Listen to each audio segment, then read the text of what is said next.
नमस्कार।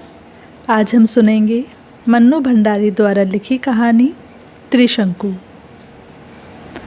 कहानी को सुनकर लगता है जैसे उसका एक कैरेक्टर है तनु, वो इस पूरी कहानी को सुना रही है। शुरू करते हैं। घर की चारदीवारी आदमी को सुरक्षा देती है, पर साथ ही उसे एक सीमा में बांधती भी है। स्कूल, कॉलेज जहाँ व्यक्ति के मस्तिष्क का विकास करते हैं, वहीं नियम, कायदे और अनुशासन के नाम पर उसके व्यक्तित्व को कुंठित भी करते हैं। बात यह है बंधु कि हर बात का विरोध उसके भीतर ही रहता है। ये सब मैं किसी किताब के उदाहरण नहीं पेश कर रही। ऐसी भारी भरकम किताबें पढ़ने का मेरा बूता ही नहीं। ये तो उन बातों और बहसों के टुकड़े हैं जो रात दिन हमारे घर में हुआ करती हैं। हमारा घर यानी बुद्धिजीवियों का अखाड़ा। यहाँ सिगरेट के धुएं और कॉफ़ी के प्यालों के बीच बातों के बड़े बड़े तूमार बांधे जाते हैं, बड़ी बड़ी शाब्दिक क्रांतियाँ की जाती हैं। इस घर में काम कम और बातें ज़्यादा होती हैं। मैंने कहीं पढ़ा तो नहीं, पर अपने घर से यह लगता ज़रूर है कि बुद्धिजीवियों के लिए काम करना शायद वर्जित है। माताश्री अपने 3 घंटे की तफरीह नुमा नौकरी बजाने के बाद मुक्त। थोड़ा बहुत पढ़ने लिखने के बाद जो समय बचता है वह या तो बात बहस में जाता है या फिर लोट लगाने में। उनका ख्याल है कि शरीर के निष्क्रिय होते ही मन मस्तिष्क सक्रिय हो उठते हैं, और ये दिन के 24 घंटे में से 12 घंटे अपना मन मस्तिष्क ही सक्रिय बनाए रखती हैं। पिताश्री और भी 2 कदम आगे। उनका बस चले तो वो नहाए भी अपनी मेज पर ही। जिस बात की हमारे यहाँ सबसे अधिक कताई होती है वह है आधुनिकता।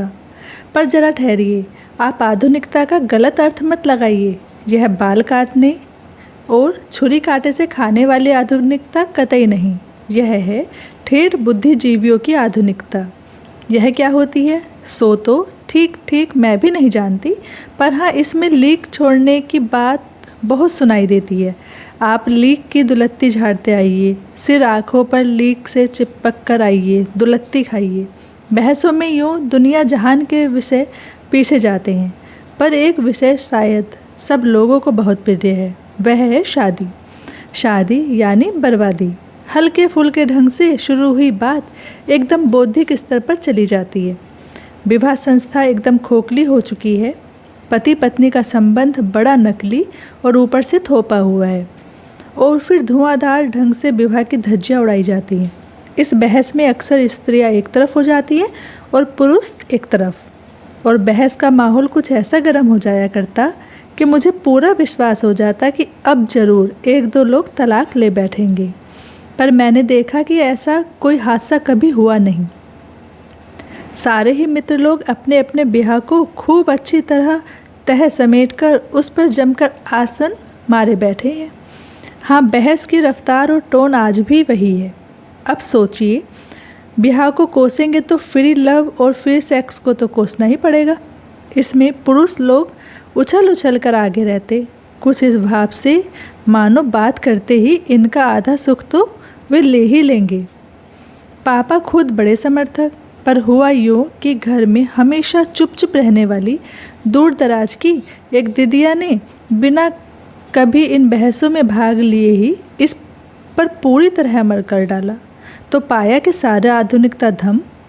वह तो फिर मम्मी ने बड़े सहज ढंग से सारी बात को संभाला और निरर्थक विवाह के बंधन में बांधकर दीदिया को जीवन सार्थक किया। हालांकि यह बात बहुत पुरानी है और मैंने तो बड़ी दबी ढकी जबान से इसका जिक्र ही सुना है। वैसे पापा मम्मी का भी प्रेम विवाह हुआ था। यह बात बिल्कुल दूसरी है कि होश संभालने के बाद मैंने उन्हें प्रेम करते नहीं, केवल बहस करते ही देखा है।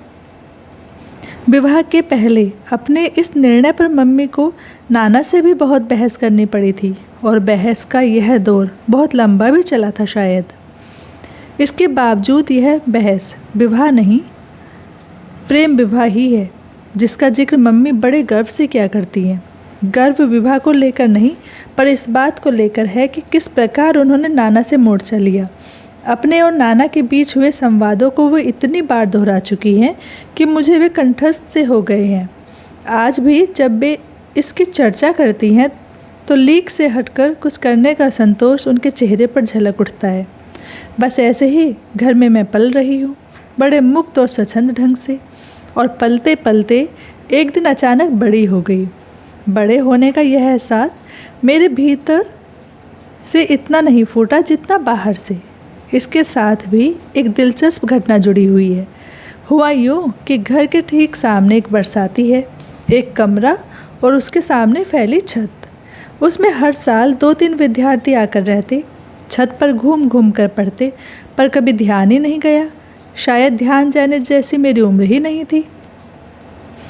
इस बार देखा वहाँ 2 लड़के आए हैं। थे तो वे 2 ही, पर शाम तक उनके मित्रों का एक अच्छा खासा जमघट हो जाता और सारी छत ही नहीं, सारा मोहल्ला तक गुलजार।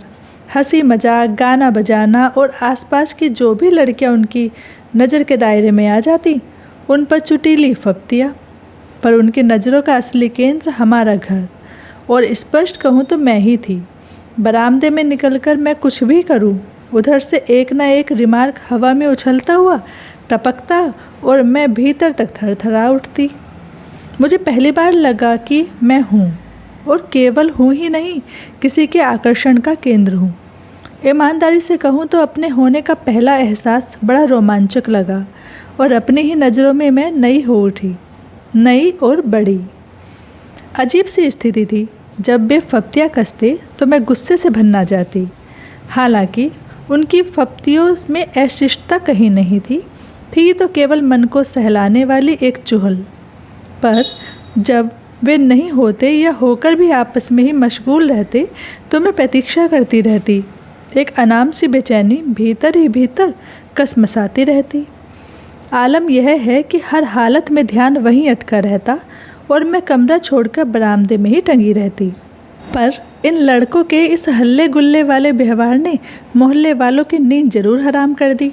हमारा मोहल्ला यानी हाथरस खुर्जा के लालाओं की बस्ती, जिनके घरों में किशोरी लड़कियां थीं, वे बाहें चढ़ा चढ़ा कर दांत और लात तोड़ने की धमकियां दे रहे थे, क्योंकि सबको अपनी लड़कियों का भविष्य खतरे में जो दिखाई दे रहा था। मोहल्ले में इतनी सरगर्मी और मेरे मम्मी पापा को कुछ पता ही नहीं। बात असल में यह है कि इन लोगों ने अपनी स्थिति एक द्वीप जैसी बना रखी है, सबके बीच रहकर भी सबसे अलग। एक दिन मैंने मम्मी से कहा, मम्मी ये जो सामने लड़के आए हैं, जब देखो मुझ पर रिमार्क पास करते हैं। मैं चुपचाप नहीं सुनूंगी, मैं भी यहाँ से जवाब दूंगी। कौन लड़के? मम्मी ने आश्चर्य से पूछा। कमाल है, मम्मी को कुछ पता नहीं। मैंने कुछ खींच और कुछ पुलक के मिले स्वर में कहा, पर मम्मी पर कोई विशेष प्रतिक्रिया नहीं हुई। बताना कौन है ये लड़के? बड़े ठंडे लहजे में उन्होंने कहा। फिर पढ़ने लगी। अपना छेड़ा जाना मुझे जितना सनसनीखेज लग रहा था, उस पर मम्मी की ऐसी उदासीनता मुझे अच्छी नहीं लगी। कोई और माँ होती तो फेटा कसकर निकल जाती और उसकी 7 पुस्तकों को ताड़ देती, पर मम्मी पर जैसे कोई असर ही नहीं। दोपहर ढले, लड़कों की मजलिस छत पर जमी तो मैंने मम्मी को बताया, देखो ये लड़के हैं जो सारे समय इधर उधर देखते रहते हैं, पर मैं कुछ भी करूं उस पर फप्तियाँ कसते हैं। पता नहीं मेरे कहने में ऐसा क्या था कि मम्मी एकटक मेरी ओर देखती रही, फिर धीरे से मुस्कुराई। थोड़ी देर तक छत वाले लड़कों का मुआयना करने के बाद बोली, कॉलेज के लड़के मालूम होते हैं, पर ये तो एकदम बच्चे हैं। मन हुआ कहूँ कि मुझे बच्चे नहीं तो क्या बूढ़े छेड़ेंगे, पर तभी मम्मी बोली, कल शाम को इन लोगों को चाय पर बुला लेते हैं और तुमसे दोस्ती करवा देते हैं। मैं तो अवाक, तुम इन्हें चाय पर बुलाओगी? मुझे जैसा मम्मी की बात पर विश्वास ही नहीं हो रहा था। हाँ क्यों, क्या हुआ? अरे यह तो हमारे ज़माने में होता था कि मिल तो सकते नहीं, बस दूर से ही फप्तियाँ कस कस कर तसल्ली करो। अब तो ज़माना बदल गया। मैं तो इस विचार मात्र से ही पुलकित लगा, मम्मी सचमुच कोई ऊंची चीज़ है। ये लोग हमारे घर आएंगे और मुझसे दोस्ती करेंगे। एकाएक मुझे लगने लगा कि मैं बहुत अकेली हूँ और मुझे किसी की दोस्ती की सख्त आवश्यकता है। इस मोहल्ले में मेरा किसी से विशेष मेल जोल नहीं और घर में केवल मम्मी पापा के दोस्त ही आते हैं। दूसरा दिन मेरा बहुत ही संशय में बीता। पता नहीं मम्मी अपनी बात पूरी भी करती हैं या यूं ही रो में कह गई और बात ख़त्म। शाम को मैंने याद दिलाने के लिए ही कहा, मम्मी तुम सचमुच ही उन लड़कों को बुलाने जाओगी? शब्द तो मेरे यही थे, वरना भाव तो था कि मम्मी जाओ ना प्लीज। और मम्मी सचमुच ही चली गई। मुझे याद नहीं, मम्मी 2-4 बार से अधिक मोहल्ले में किसी के घर गई हूँ। मैं सांस रोककर उनके लौटने की प्रतीक्षा करती रही। एक विचित्र सी थिरकन मैं अंग प्रत्यंग में महसूस कर रही थी। कहीं मम्मी साथ ही लेती आई तो, कहीं वे मम्मी से बदतमीजी से पेश आए तो, पर नहीं, वे ऐसे लगते तो नहीं हैं। कोई घंटे भर बाद मम्मी लौटी, बेहद प्रसन्न। बोली, मुझे देखते ही उनकी तो सिट्टी पिट्टी ही गुम हो गई। उन्हें लगा अभी तक तो लोग अपने अपने घरों से ही उनके लात तात तोड़ने की धमकी दे रहे थे। मैं जैसे सीधे घर भी पहुंच गई उनकी हड्डी पसली एक करने। पर फिर तो इतनी खातिर की बेचारों ने कि बस बड़े ही स्वीट बच्चे हैं, बाहर से आए हैं, हॉस्टल में जगह नहीं मिली इसलिए कमरा लेकर रह रहे हैं। शाम को जब पापा आएंगे तब बुलवा लेंगे। प्रतीक्षा में समय इतना बोझिल हो जाता है, यह भी मेरा ये पहला अनुभव था। पापा आए तो मम्मी ने बड़े उमंग से सारी बात बताई। सबसे कुछ अलग करने का संतोष और गर्व उनके हर शब्द में से छलक पड़ रहा था। पापा ही कौन पीछे रहने वाले थे, उन्होंने सुना तो वो भी प्रसन्न। बुलाओ लड़कों को, अरे खेलने खाने दो और मस्ती मारने दो बच्चों को। मम्मी पापा को अपनी आधुनिकता तुष्ट करने का एक जोरदार अवसर मिल रहा था। नौकर को भेजकर उन्हें बुलवाया गया तो अगले ही क्षण सब हाजिर। मम्मी ने बड़े कायदे से परिचय करवाया और हेलो हाय का आदान प्रदान हुआ। तनु बेटे, अपने दोस्तों के लिए चाय बनाओ। धत तेरे की, मम्मी के दोस्त आए तब भी तनु बेटा चाय बनाए, उसके दोस्त आए तब भी, पर मन मार कर उठी। चाय पानी होता रहा, खूब हंसी मजाक भी चला। वे सफाई पेश करते रहे कि मोहल्ले वाले झूठ मूठ ही उनके पीछे पड़े रहते हैं। वे तो ऐसा कुछ भी नहीं करते, जस्ट फॉर फन कुछ कर दिया, वरना इन सब का कोई मतलब नहीं। पापा ने बढ़ावा देते हुए कहा, अरे इस उम्र में तो ये सब करना ही चाहिए, हमें मौका मिले तो आज भी करने से बाज ना आए। हंसी की एक लहर यहाँ से वहाँ तक दौड़ गई। कोई 2 घंटे बाद वे चलने लगे तो मम्मी ने कहा, देखो इसे अपना ही घर समझो, जब इच्छा हो चले आया करो। हमारी तनु बिटिया को अच्छी कंपनी मिल जाएगी, कभी तुम लोगों से कुछ पढ़ भी लिया करेगी। और देखो कुछ खाने पीने का मन हुआ करे तो बता दिया करना, तुम्हारे लिए बनवा दिया करूँगी। और वे लोग पापा के खुलेपन और मम्मी की आत्मीयता और स्नेह पर मुग्ध होते हुए चले गए। बस जिससे दोस्ती करवाने के लिए उन्हें बुलाया गया था, यह बेचारी इस तमाशे की मात्र दर्शक भर ही बनी रही। उनके जाने के बाद बड़ी देर तक उनको लेकर ही चर्चा होती रही।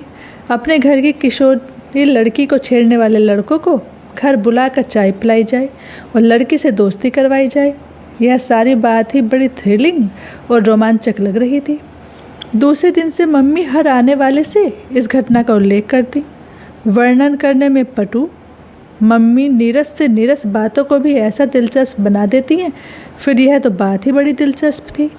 जो सुनता वही कहता, वाह यह हुई ना कुछ बात, आपका बड़ा स्वस्थ दृष्टिकोण है चीज़ों के प्रति, वरना लोग बातें तो बड़ी बड़ी करेंगे पर बच्चों को घोट कर रखेंगे और जरा सा शक को सुबह हो जाए तो बाकायदा जासूसी करेंगे। और मम्मी इस प्रशंसा से निहाल होती हुई कहती, और नहीं तो क्या, मुक्त रहो और बच्चों को मुक्त रखो। हम लोगों को बचपन में यह मत करो वहाँ मत जाओ कह कह कर कितना बांधा गया था, हमारे बच्चे तो कम से कम इस घुटन का शिकार ना हो। पर मम्मी का बच्चा उस समय एक दूसरे ही घुटन का शिकार हो रहा था, और वह यह कि जिस नाटक की हीरोइन उससे बनना था उसकी हीरोइन मम्मी बन बैठी।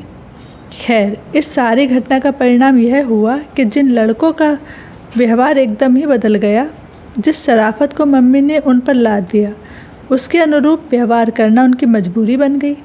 अब जब भी वे अपनी छत पर मम्मी पापा को देखते तो अदब में लपेट कर एक नमस्कार, और मुझे देखते तो मुस्कान में लपेट कर एक हाय उछाल देते।